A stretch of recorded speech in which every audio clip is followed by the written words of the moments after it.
Morning. Thank you all for joining, wherever in the Tesco world you're joining us from. We're delighted as Disability at Tesco to be tailing the end of National Inclusion Week, and what a week it's been for us. There's been some fantastic talks this week and some really awesome content from our other networks. So hopefully, in Disability Wise, we'll do it justice. I've been looking forward to this talk all week, and I can't wait to welcome our guest. So Samantha Renck has an impressive CV. She's an actress, broadcaster, writer, disability rights campaigner, diversity and inclusion consultant, and keynote speaker. She's written for Metro, been a guest on Loose Women, and even starred in her very own chocolate commercial. Because let's face it, everyone likes a Malteser, don't they?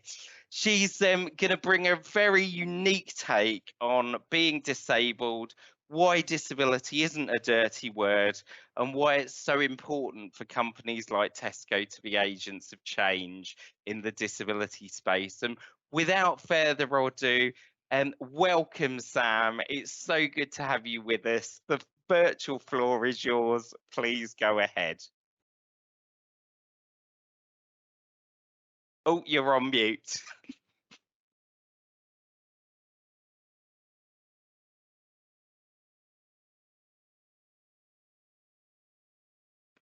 There we go. Oh, can you hear me now? Can, yes. Yes. Yeah, we can hear you. It's for that. I thought I was being really smooth then, but clearly not. Let's start that again. Thank you, Jason, for such a warm welcome. I only have to pay you £10 to say all them nice things about me. You should have asked for more. It's an absolute pleasure to be here, and not only to celebrate Inclusion Week, but just to be here to share my story with you all today. And first of all, thank you for joining me, and a very, very warm welcome to, yes, today's session, which is entitled Disability Isn't a Dirty Word. Now, some of you are probably already thinking, I wasn't aware that disability was a dirty word. I promise there is no hidden, euphemism there. Keeping it clean for a Friday, I can assure you. For me, disability isn't a dirty word, and hopefully by the end of today's session, you will gauge exactly what I mean when I say that. And for me, if you go away from today's session, I know we've only got an hour with one another, and you feel comfortable and confident and unapologetic for using the word disability, then I will have done my job very well indeed. So I know Jason's already introduced me, but I will extend my introduction. My name is Samantha Renck. I am all those things. I wear many hats. I often refer to myself as the Del Boy of the disability world, having many fingers in different pies. And the reason being, I've always been a little bit of an overachiever. I very much like being in competition with myself, and I like to say yes to things and then figure out how the heck to do them when they come to me. So that's probably why I do wear many hats. But also, being a disabled woman, and a proud one at that, I often feel like I do need to wear so many hats because opportunities might not come my way as frequently as perhaps some of my non-disabled peers. So I definitely, as a disabled woman, feel the pressure to be like a chameleon, be so universal in that respect. And I'm not saying that this is a skill that has done me necessarily any harm. However, as we will see through today's session, it would be nice perhaps that disabled people don't feel like they always have to prove their worth and their value in order to be accepted within society and within an organisation. I always like to start my sessions, and it's very apt because we are in the midst of Inclusion Week, with this wonderful quote. I'm absolutely gutted that it wasn't in fact me that said this quote. Sometimes sometimes I am tempted to like just take off Werner Meyer's name and just totally own it for myself. But no, I did unfortunately not say this. This little quote here, and I would like to read it all to you today, because every time I actually read it out and every time I talk about it, it resonates with me more and more. And I think it's just a magical quote and very apt for this week. Diversity is being invited to the party. Inclusion is being asked to dance.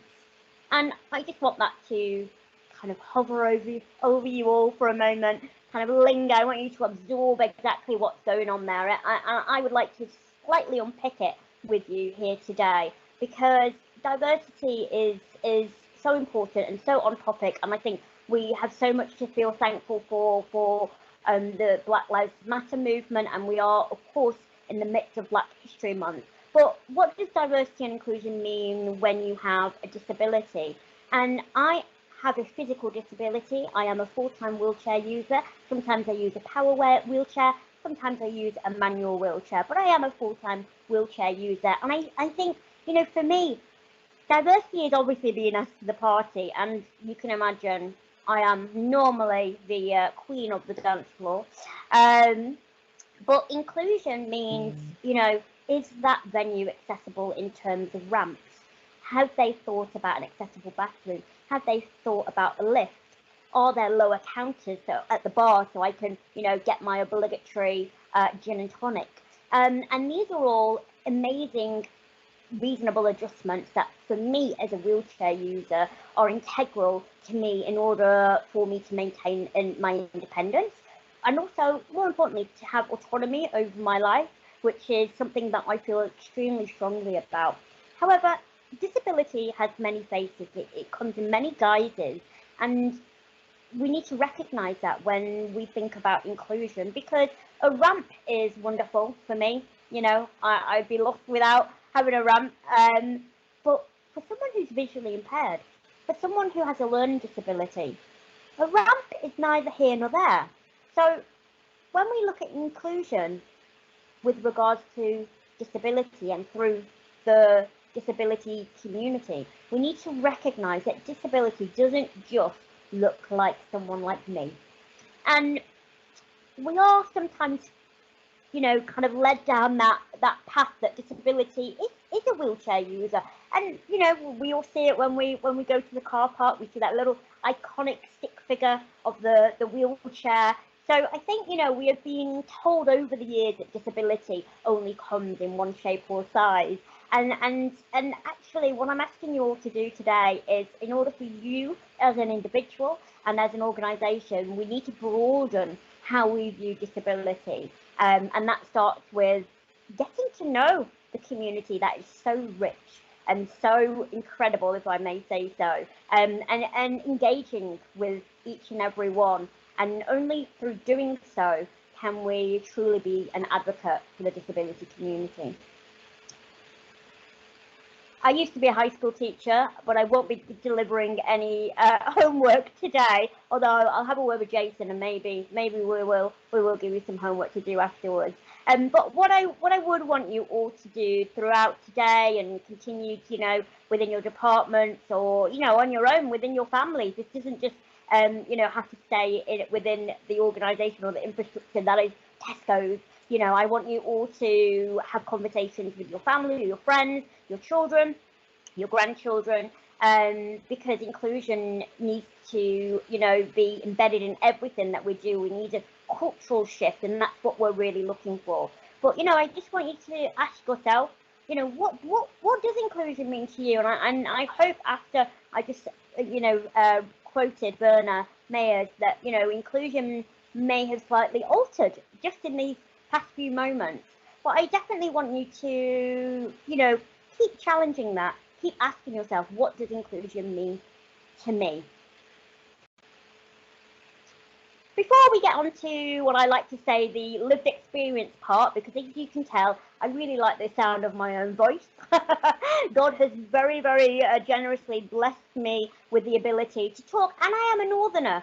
I may have been living in London for 10 years, but I've definitely not given up my northern roots. And I really like to share, a lot of my lived experiences and be very, very open and honest with anyone that I engage with. But first of all, let's talk about who are these people? Who are disabled? Who is this demographic? And why on earth should we actually care? And I wasn't very good at maths, but I still do like some statistics, because I think numbers can be actually quite powerful. 15% of our global population has a disability. That's quite a sizable chunk of our entire world.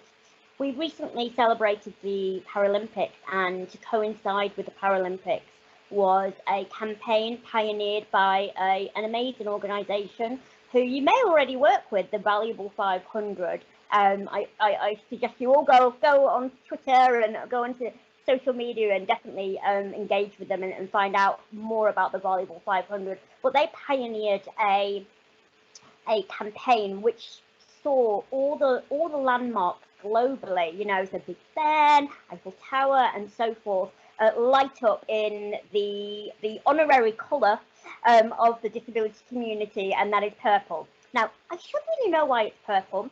I actually don't. I think it is a little bit like the pink pound. I don't think there's much origin in it, but we've got the purple, and I'm quite happy with the colour, to be honest.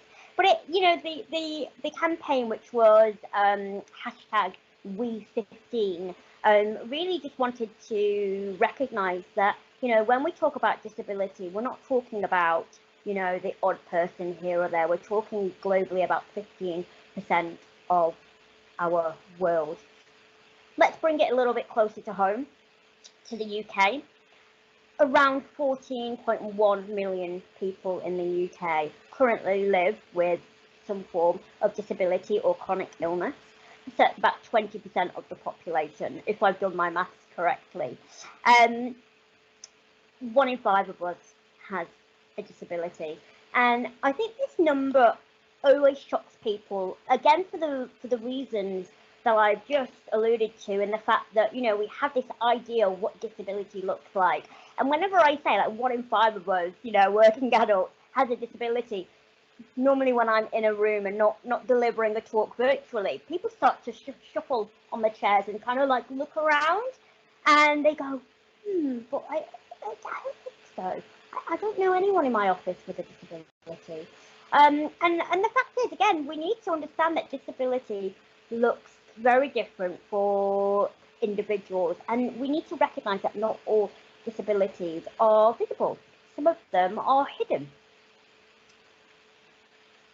More than half the households have a connection to a disabled person. Now, everything that I do as a campaigner and as an activist and as a disabled woman myself, I always say that disability needs to be disabled centric, in the sense that if you're doing anything about disability, like today having a talk on disability, disabled people need to be included in that session. So nothing about us without us. This is something that myself and many disabled people really hold closely to their heart, and they live by this ethos, and that is absolutely, 100% the only way we can give back the respect and the value of people with disabilities, is if we actually engage with them and we listen to them and we respect their stories. However, we need to, on a business level in particular, we need to also recognise that, disabled adults were disabled children at one time, and they had families, and their disability may have had a domino effect on the people around them, their caregivers, their family, their carers, their teachers, their friends, and so forth. I'll give you a really great example. I have a older sister, Stephanie. She's non-disabled. And when I was born to the world, it was a bit of a shock moment. No one expected me to be born with a disability. And me and my sister's relationship was extremely strained from very, very early on, because a lot of the things that were inaccessible to me meant that my sister wasn't allowed to do that also. Now, we could, argue that my parenting skills weren't the best way, in the sense of, if my sister wanted to go ice skating, if I couldn't do that, then she wasn't allowed. And you may question that. You may think, oh, well, I wouldn't have done that. I would have found an alternative. We have to remember that I'm 35 years old, so we're talking a little bit, a long time ago now. But that really impacted on our relationship, and that actually makes me rather sad, because my sister, I know, for a very long time, resented me because my hospital trips, the fact that often when we went out, we were ruled by which areas were accessible, etc. And that really did impact us greatly. And I think, it's only now, when we're later on in life, that we have a solid friendship. So again, that's why I make the point here that, of course, disabled people need to be at the centre of everything and at the heart of everything. Decisions that are made, policies that are made, but we also need to take in consideration, the extended network to that individual, and try and ensure that their needs are also met. On the last point on this slide, again, it's something that when I first started training, this used to be my hook. This used to be my, reel them in, grab their attention, have that shock factor. And that is, anyone can become disabled at any time. And I always used to kind of love the way people go, oh, wow, gosh, yes, that's true.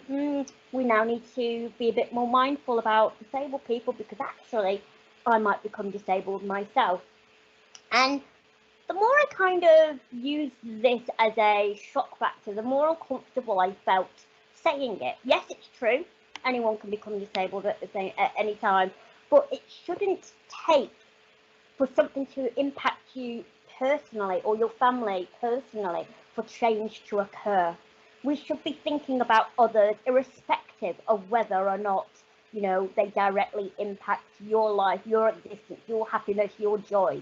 We need to recognise that actually creating a more inclusive world doesn't just benefit a small handful of individuals, it benefits the wider society. And I think, you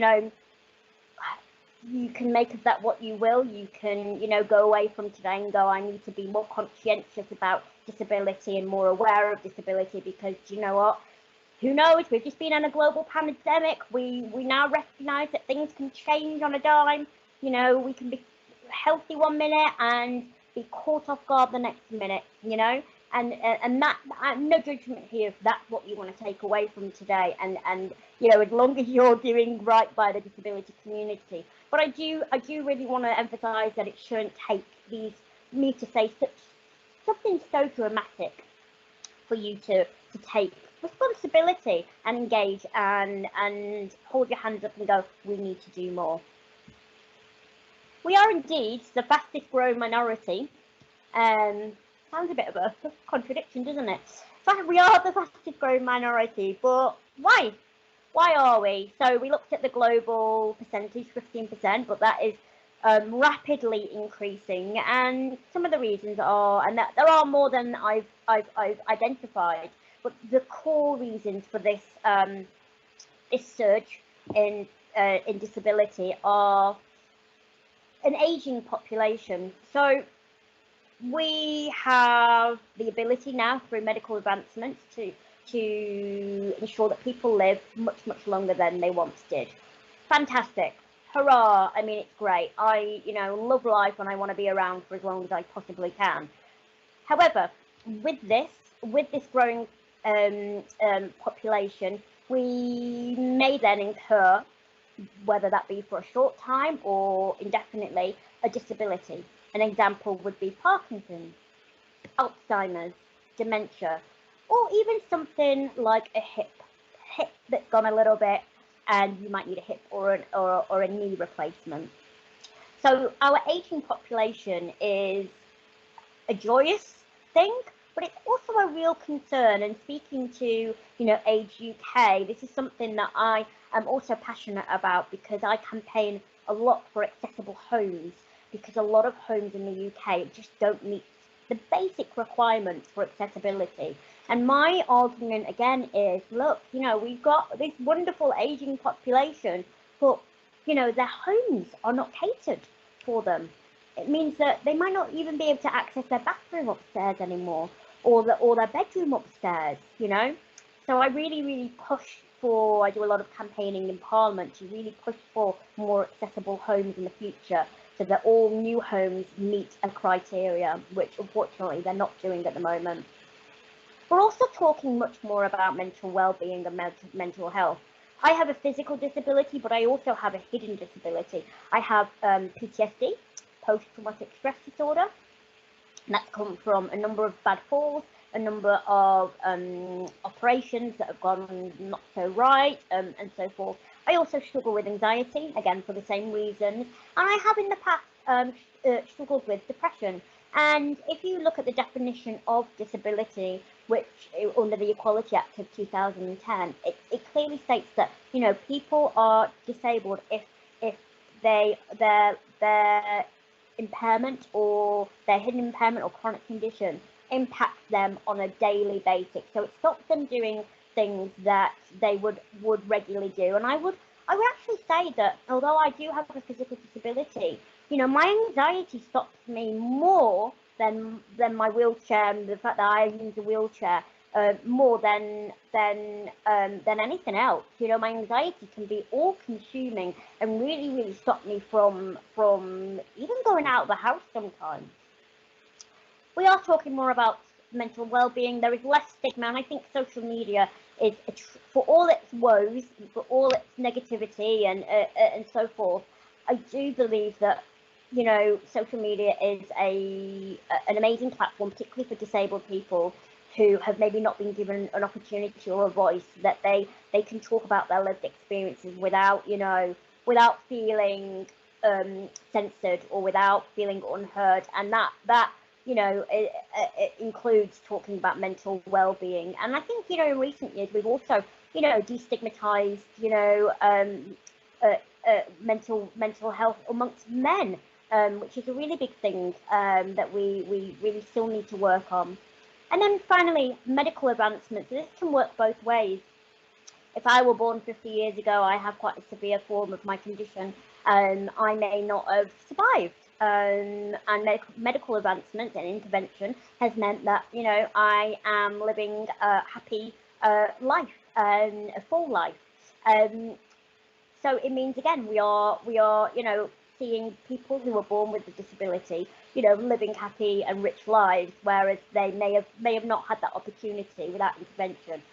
But then also, if we look on a global scale, and we're seeing developed countries who maybe don't have the resources, the medical resources, what we're finding is, people are going untreated, and that is then meaning that they acquire a disability through injury or ill health, from poor medical or lack of medical advancements.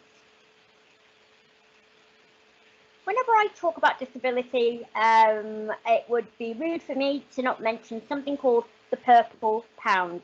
Some of you may already heard of the purple pound, but it is in fact the combined spending power, which is estimated at around £274 billion of the disability community. That is an awful lot of money. I kind of think at least 2 million of that is me and my shoe collection, but who's counting? It is the largest untapped market, and I know that Tesco's are, well, I know that you must be aware of the purple pound, because I know that you have got a wonderful, you had a wonderful campaign, Changing Places campaign, which not only thought about the individual but the families and also the strength of the purple pound. But I just wanted to refresh your memory on the purple pound, and just to say that we are in a situation at the moment, because of the pandemic, that maybe people aren't spending as much money, yet you have this untapped market that are saying, do you know what, we do have a spending power, but we just don't want to spend it, because actually, why would I spend money in an environment that isn't welcoming, that hasn't thought about my needs? I actually teamed up with a handbag company. It's called Mia Tui, and I created the Samantha bag. Ta-da! It's actually on the back of my wheelchair, so it's just a handbag. It clips onto any mobility aid, and I tweaked a few elements of it. What did I tweak? So inside the bag, this is copyright, so just be careful. I made the bag a bright colour inside, like a blue, so that anyone with a visual impairment didn't have to rummage around. You know what it's like, kind of rummaging around in your handbag. I made the clips on the side, so to clip onto mobility aids, wheelchairs. The zip, instead of having a very small metal zip, which can be quite problematic for people with dexterity issues, I made it quite a large tug made out of material so that it can be pulled very easily, and a few other bits and pieces. I urge you to go and have a quick look on their website. What I found was, disabled people loved it, and I branded it as disabled centric. But non-disabled people went, oh my goodness, I absolutely love the fact that you altered this, because I find it, so much easier to use. And I think, in business terms, we really need to recognize once again that being more inclusive, being more initiative, making more initiative with design and innovative. We don't just once again benefit a small handful of people. We benefit the wider society. And I urge all businesses to really think along these lines and value the strength of the purple pound. A really good example of how a brand has kind of recognised the purple pound is Unilever. So Unilever have just in recent months designed a deodorant that had people with limb difference at the forefront. The actual prototype, I'm not entirely sure whether it's gone now on sale, but I know that they've done trials and so forth, and that it's been so far extremely successful. So you can hang it up, as you can see, with a little hook, and then it has a magnet so that people with limb difference, or again, do you know what? I would find that quite useful. I've got dexterity. My grip isn't that great. You can just pull it. You can put your hand in and pull down on it and use it as you would any deodorant. I was recently on a panel with one of the creators, and they said, you know what, the journey has been long and hard, but just because something takes a long time or is very much more difficult than what you're used to doesn't mean it's not worth doing. And that really resonated with me. I think a lot of people might give up at the last hurdle because they think something might cost them more money if it's to do with disability, or it will take them much longer. But I don't necessarily think that that's the case. A lot of reasonable adjustments within our workplace can be done for free. We'll come on to that maybe a little bit later. But what I loved about Unilever and was the simple fact that their branding was loud and proud, and obviously did not see the word disabled as a dirty word. They put it at the forefront of all their branding, and they were very, very adamant that whenever they discussed this product, they were saying that this was made with disabled people in mind, although it can be used by everybody. And that, for me as a disabled woman and also as an advocate, makes my heart very, very happy, because it makes me feel like I shouldn't feel ashamed of who I am and part of my identity, and an amazing part of my identity at that. In comparison, maybe not doing so well, is Nike. So Nike, a few years ago, brought out a new shoe, and like Unilever, it was designed for people who had dexterity issues or who had strokes, who couldn't maybe get their shoe on as easily as they had prior to their stroke. All amazing, fantastic. What a great initiative. What a great design. Hats off to Nike. There was a lot of buzz around the disability community around this prototype, this product. And then as soon as it came out, what happened? They didn't mention disability at all. Nike thought disability was a dirty word. They thought it was a dirty word because in their mind they thought if they were loud and proud and they said this is this is for everyone, but we made it with these people in mind. They would alienate the bigger market and therefore lose money, not even thinking about the fact that they could actually tap into this purple pound, the 274, or I think it's over 3 trillion globally. A real sad day for the disability community, and Nike got a lot of criticism, rightly so. Now, look there, who's this gorgeous child? That is me.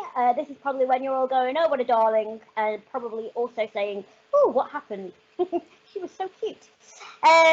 This is me, and I really want to share with you a little bit of my personal journey, because I want to emphasize the fact that disabled people are people at the end of the day, and you know, we aren't these others. We aren't these people that you should feel awkward around or uncomfortable around. You know, we are human beings, and this is my journey. I was born with a rare genetic condition called osteogenesis imperfecta, more commonly known as brittle bone condition. It is a collagen deficiency. I've had around 200 broken bones in my life. And as I mentioned earlier, my parents were very, very unaware that I'd be born with this condition. My sister was non-disabled, and I was a bit of a shock. I don't do things by halves. I've always been a drama queen, and there I was. But unfortunately, I was born in Germany, actually, and as soon as I was born, the doctor said, I'm really, really sorry. There's something wrong with your baby. I got whisked off to another hospital away from my mother, and my parents were basically told, pray for your baby, she won't survive. And if she did survive, you know, her quality of life would be so poor, and she wouldn't do all the things that you would have wanted her to do. I kind of wish I could have, like, you know, gone in, like, somehow astral projected myself into that room and go, hey, you know, don't worry, I am doing pretty darn well. But this is a narrative that is still played out today. I appreciate I was born in the 80s, but this is something that disabled parents often confide in me, particularly parents who have Down syndrome children, that the first words they hear are, I'm so sorry, there's something wrong with your baby. And that angers me, that frustrates me, that sets a tone, that labels a child as something that they should never be labelled, and that gives them a very unfair disadvantage from the very, very get-go. You know, no one has the right to label anyone and dismiss them. You know, but this is something that really, really needs to be addressed. This is something that happens amongst medical professionals. Of course, we are all very well, you know, grateful for our wonderful NHS, but unfortunately, you know, the NHS is one of the worst places for ableism, which basically says that if you don't conform to what society deems as norm, then, you know, you are lesser than. And I see this all the time. You know, when I go into hospital, I get a lot of doctors not even addressing me, not looking at me, not talking directly to me, talking to the person that I'm with. You know, so this is something that is very, very serious and needs to be talked more openly and honestly about. A lot of what I've just said is something we often refer to as the medical model of disability, where ultimately it sees the disabled person as the problem, right? It focuses very much on what we can't do as opposed to what we can do. It assumes that, you know, all my woes in life come directly from my brittle bones. I'll tell you something, most of my concerns come from money and men. Apologies to all the men that who are watching, but it does, you know? My daily troubles don't come from having brittle bones. It comes from all the problems that you would think of living in the 21st century. It also alludes to the fact that, you know, disabled people constantly want to get cured. Like, we must hate being this way. We must cry ourselves to sleep at night. And then once again, that really just isn't true. I am not unhappy. I do not actually want to all of a sudden take a miracle tablet and be able to walk. You know, I often joke and say I do have to pay a premium when I travel around London. You know, I've got to get taxis that are accessible. But I'd actually rather pay a little bit more of a premium than be on the underground at 6 o'clock in the morning with someone's like crotch in my face or smelly armpit or so forth, you know? So we really need to reevaluate how we view disability and see it not as a dirty word, see it not as a problem, and respect that disabled lives are happy and successful lives on the whole, and the problem shouldn't just be seen as an individual one.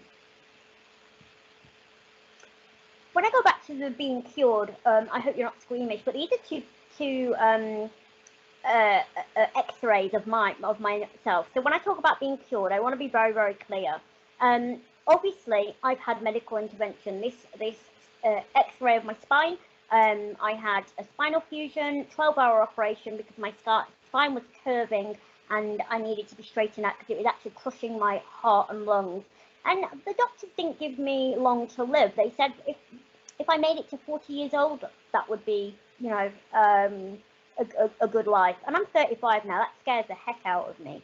And I had this surgery. Fantastic. Absolutely increased my lived experience. My life expectancy. Sorry. You know, and this was something that I desperately needed. On the other X-ray, that is actually my femur, my leg. That is my leg right at this moment. So I'm actually due for a couple of operations next year because the rods that were put in my leg, sent in my leg when I was younger, have actually broken and started to come out of the bone. Again, sorry if you've not had your breakfast. And you know, these are things that will need to be done that will be great, you know, and will help me continue to live a rich life. However, when I was 7, I had an operation at the back of my tendon, and that was purely to make me walk, because everyone in my life, so they cut my tendon, everyone in my life thought that me walking would be the best option for me, and I left. You know, I missed out on school, I missed out on, you know, kind of being with my friends. I was in a lot of pain, I was in a lot of braces for many, many years because of this. And it was all because people thought that if I were to walk, even though I'm 3'9", very small and fragile, if I was walking around, my life would be so much better. And I just kind of wish, well, why don't they just accept that being in a wheelchair is, again, not inherently a bad thing. My wheelchair enables me, empowers me. Walking around, I think that would have endangered me. So again, this attitude really does need to change. Opposite to the social model of disability is something called, opposite to the medical model of disability is something called the social model of disability, which views the disabled person not as a problem, but actually my problem is my extended environment, people's attitudes, you know, physical barriers, they make me disabled. I'll give you an example. I'm sat in my home in Shoreditch. My flat is 100% accessible. My windows and my doors are electric. I have a wet room so I can transfer. You know, my kitchen is on hydraulic. In my home, I don't have a disability. I have brittle bones, my impairment, but I'm not disabled. Taking that onus away from disabled people has been so empowering for me, because I've been told that I'm the one that needs to fix, I'm the one that needs to change, whereas the whole society really should be changing. And this is what you're doing today. You're saying, being here this morning means that, you know, you're taking responsibility and recognising the social model of disability. When we talk about attitudes, one of the biggest barriers, I think, you know, we can talk about ramps and we can talk about hearing loops and we can talk about easy reading documents for people with learning disabilities.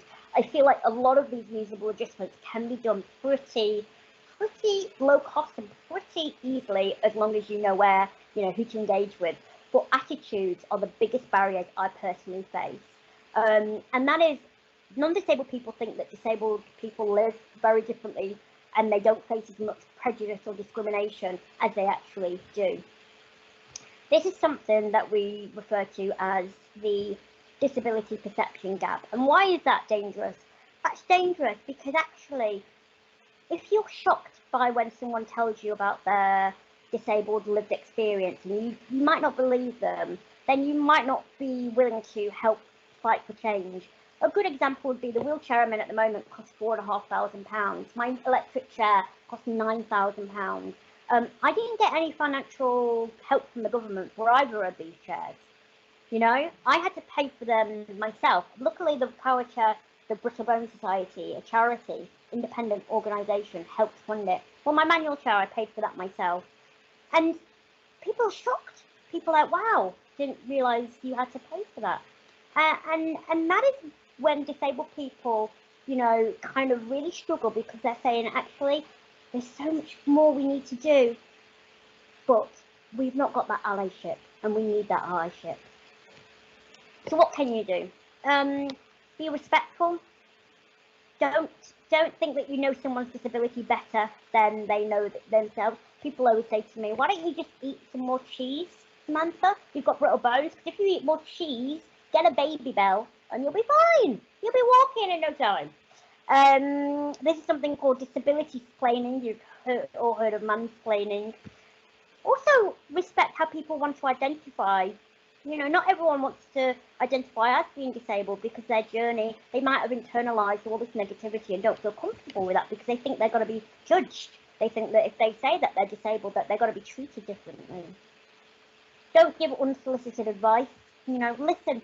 You don't have to all, you know, agree with one another, but you do have to listen and you do have to respect one another. Recognise that the disability perception gap is a real thing, and you know, pay attention to it. And one of these perception gaps is that not all disabled people are Paralympians. Unless drinking wine is a Paralympic sport, I am definitely not a Paralympian. The disability perception gap meant that after the Maltesers advert in 2016, which surrounded the Paralympics, I got trolled quite horrendously. And I genuinely believe the reason why people were so vile to me and told me to kill myself, told me that I wasn't human, was because I intimidated them. We hadn't seen disabled people being sexy, sassy, confident, cheeky, successful on our screens, and I wasn't supposed to be there. I was the person they bullied in school, not someone making money from being on television, going on red carpets. A lot of the time these attitudes come from the way media and society views disabled people were either objects of inspiration, like the Paralympians, or were people that are wanting money and begging and poor disabled people. When actually we're neither of them, we're just human beings at the end of the day. We're not inspiration porn and we're not pity porn. You know, I get a lot of people coming up to me prior to my public notoriety saying, you inspire me. And I was like, but you don't know me. Or am I inspirational to you because you think that if you were like me, you wouldn't be out looking glamorous or with friends? Because I've had people say to me, if I were like you, I'd rather die. You know, I now say to people, if I inspire you, what have I inspired you to do? I want something tangible. I want you to be like, I am starting up a disability network at work. I am reading books about disability. I'm engaging with disabled people. And then you've got the, you know, children in needs, this whole begging for what we deserve. So instead of actually saying, well, actually there is a gap in the law because disabled people should not have to pay for wheelchairs, should not have to go on children's need to get the support. We should be lobbying for more inclusive, equal rights, surely, because disabled rights are civil rights or human rights at the end of the day. The reality is, disabled people are humans. This is kind of just some words that came to mind, how I feel, what I experience. I'm happy, I'm successful, I'm in pain sometimes, I feel ableism, I feel fulfillment, you know. There's more to me than just a diagnosis. So what can Tesco do? Call of action. What can you do as an organisation? And I hope this is going to be something that you continue for many, many years. But we need a cultural shift. We need we can't just have, award ceremonies going, oh, we're being inclusive. Look, we recognise Joe in our, department who has a disability. Aren't they great? We need change from the foundation up to the highest people. We need that policy shift. We also need to recognise it doesn't have to happen overnight, and don't be too disheartened if it doesn't happen overnight. Appreciate that even if you're doing small steps, you will get there in the end. Rome wasn't built overnight. And it's not going to be easy. But, that's why people like me come along to perhaps put you in the right direction. I hope at work that you are all recognising and celebrating these 3 amazing disability events throughout the year. What do you do for Disability History Month? What do you do for International Day of People with Disabilities? What is Disability Pride Month? Do you know that we've got our own flag? Do you put your the disability flag on your website? So very briefly before we come and close to do the Q&A, I just want to draw your attention to one question that I'm often asked and people really struggle with, and it's, should I offer help to someone with a disability? And my 3 tips would be, don't always assume someone disabled needs help. I went to work one day and I was pushing myself and it was up a hill and it was a bit of a struggle, but someone just came up behind me and grabbed me without even asking if I need help. And that was terrifying for me. Not only was it dangerous, but it was terrifying as a woman being grabbed by a man. My wheelchair is an extension of me. So, don't always assume just because you're disabled, they need help. Because actually, think about it, everyone needs help. When was the last time you went to your GP, or when you called up your best friend or asked a work colleague for help? Like, we all need help. So to get it out of your head that it's only disabled people that need help, always ask. And actually, when you ask, if the person says, no, I'm fine, thank you, don't then insist. Take that as a okay, that's fine. They obviously have a voice and they don't need help. I think a lot of people get really, really awkward around that. And some disabled people really, really don't like any help whatsoever, because maybe in their own life, in their own journey, they're still, kind of making sense of their identity, particularly if they've recently become disabled. And that's their journey, and that's fine. But for me personally, and this is only my personal opinion, I would say being a nice person means you offer help anyway. Good customer service means you offer help to everyone anyway. So, just be mindful of that. And I just say, do you know what? Always offer, but listen to what's actually being said. Exactly. We independence doesn't really exist. We all need help at one time or another. So finally, just some key takeaways, I suppose. Say the word disabled. Say it. Don't start using differently abled, special needs, handicapable. These are all words that often come from non-disabled people to make themselves feel less uncomfortable around disability. Respect that some people prefer disabled people or people with disabilities, and that is normally it's a country preference as well. Again, if in doubt, ask. If you don't know, ask. If you don't know whether you should crouch next to someone in a wheelchair or stand next to them, ask. We have voices, and we will be more than happy to tell you what we need. Stop creating this or sharing this inspiration porn. If you see a picture like the ones I showed you earlier on social media, where it says, well, if that girl in a wheelchair can do it, what's your excuse? This is really, really harmful. So stop liking these things, stop sharing them. Understand what ableism means, and understand that you don't have to have a disability to be at the receiving end of ableism. People from the LGBTQ plus community can experience ableism throughout the years, that their sexuality is deviant, that they've been possessed or they need to be cured.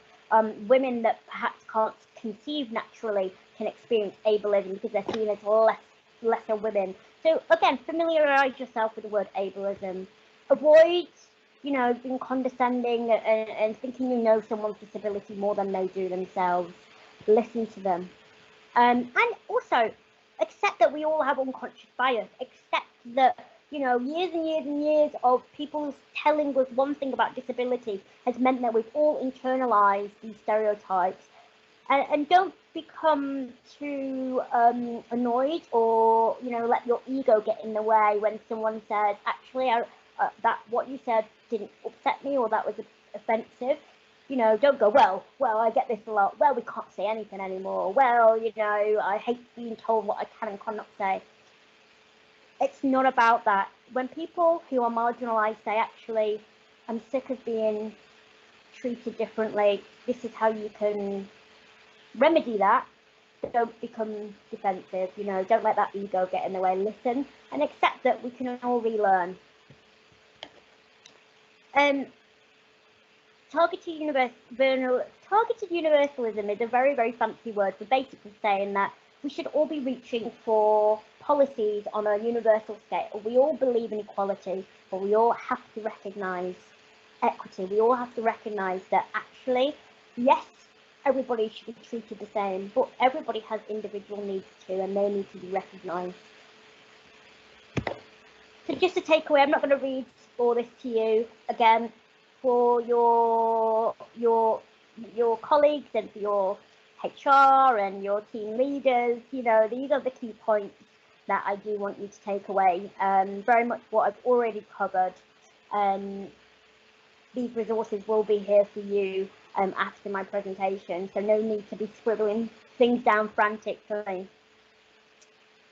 And oh yeah, but last bit I promise.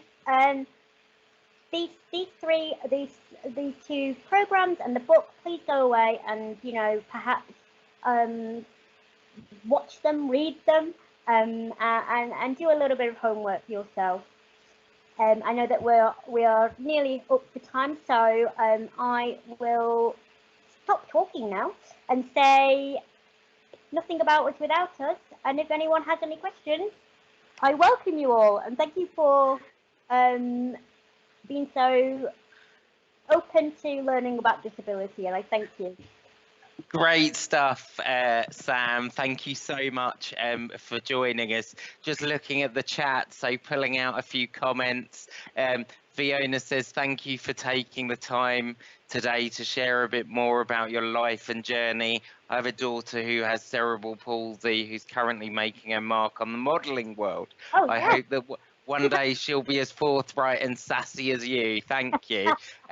Sharon says she's bought the your silver bag, so that's another sale in the bag. There we are, which is good. Laura asks, just now, or is this an old pitch? I want to find out. I don't know. The comment's obscure, so I've just bought the bag now because you're such a great saleswoman. Honestly, as soon as you mentioned it, I had a quick look online. I'm like, wow. I'll put the link so everybody else can buy one as well. Thank you. Thank you, Sam. Sharon, that's amazing. Thank you so much. Questions from the chat, because I'm conscious if anyone wants to ask a question live and is feeling brave, you can use the hands up icon if you would like. Laura asks in the chat, thanks so much, Sam. My brother Andrew is 24. He has autism and he's starting to look at job opportunities. Is there any advice you have for him, or any advice on ways that I can support him? Yeah, I mean, a lot of what I do with organisations is kind of how can the organisations take the onus away from disabled people, so disabled people aren't going, hi, these are my needs, please help me, because that can be tiring. You know, it's kind of, you know, it's not necessarily our responsibility. It's that whole thing of the medical model versus the social model. But we're not there yet, unfortunately. We're not there. We're not at a point where companies will go. So I advise companies on an email to say, if you require additional needs at this interview, please contact us. If you would like to do the interview in a cafe, or instead of like an intimidating boardroom, we are happy to do that. We can walk around that office. You let us know and we will provide. But not all companies do that. So I think, you know, maybe suggest to your son, that you know, be very, very bold, and don't be ashamed of what your needs are, because at the end of the day, this isn't because the company's being nice. It's a legal requirement, and we forget that at the end of the day. But we've got the Equality Act, and people go, "Oh, we're being nice to disabled people." It's like, well, legally, you have to. So I would say that be bold, share as much as you feel comfortable about your condition, because again, that is not legally required of you. But we are in that situation of, if you don't share it, you might get into a position where your needs aren't met. So I think it's instilling that confidence in him to be like, you need to, share as much as you can, and be very direct and say, these are what I would work better. You want the best out of me, so this is what I need for you to get the best out of me.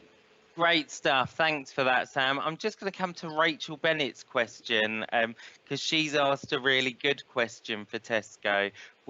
Is there anything you think we can do differently in our stores to make them accessible? And she's also said brilliant shares. Really good question, Rachel. Thank you.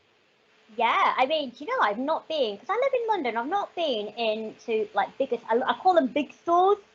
Sometimes I'm just like, can I just go to a big store, please? The tills. I think it was Asda that had the lower tills, so they started off low at the end, and then they went a little bit higher, so that you could actually, as a wheelchair user or someone who had, dwarfism, etc., could actually reach to put things on. Again, even have people who are specifically allocated to assist if that is needed. So I'll give you an example. My local Boots, really big Boots, and they've closed all the tills, so they only have the self-checkout, and you can't reach them as a wheelchair user. And many of my disabled friends can't use self-checkout. And I was walking around going like, where do I pay? And the guy just went, well, there. And I went, so do you want me to pass over my card and my card details to you so I can pay, or what? How is this going to work? So I think it's, again, putting some money aside and having specific people, like a bit like a VIP shopping experience. Look, I've recently started taking my power wheelchair out independently. It's been a confidence thing, and I've grown over time to go out with it. And I'm finding that even though I love the independence and I love nearly running people over, I actually really struggle getting a lot of the groceries into my, reaching them. And so it's about, I would love for someone who is designated that I could go up to and be like, can you walk around with me, please, and be there. And also it's about, it's like, be mindful that, I might not want to say to a man, can you grab me the femme fresh? You know what I mean? Like, it's about creating that really, really welcoming, friendly environment to people. A bit more Americanized, I think, dare I say? Do you know what I mean? Like, we are here, and if you, but equally being very respectful of, if someone goes, no, back off, you back off. Great stuff. Well, there's loads of love in the chat, and I know there's a million questions, but we are just a bit about out of time. I just want to pull out, I know that Ale and Adrian as well are our executive sponsor. We're here for the session, so thank you for the leadership support. That's been great. Also, to work on. Just coming to Adam Beaver's comment, because I just want to pull this out, because it's particularly what we're good at Tesco. The so what now? What's the action that we're gonna take from this as Tesco? Adam Beaver's just chucked in the chat, I felt every word of your speech. After having both hips replaced and 17 operations and now struggling with PSD, a lot of your speech makes sense. I'm going to try and start a campaign in One Stop, which is great. Adam, we'll have a bit of chat offline, and we'll see what we can do, because action's what we're good at Tesco. We are out of time. Thank you all very much for attending. It does mean so much to our network, the advocacy that you're putting in. But all that's left for me as chair of disability at Tesco to say is to thank our guest, Samantha, very, very much. Thank you. So insightful. And as we do in Tesco, the so what next question is coming. So what next? Let's continue the conversation on disability and strive for better things for our business and most importantly our customers. Thank you so much, Sam. Thank you. Lots of love. Thank you. Bye-bye. Bye. Have a good day. Bye.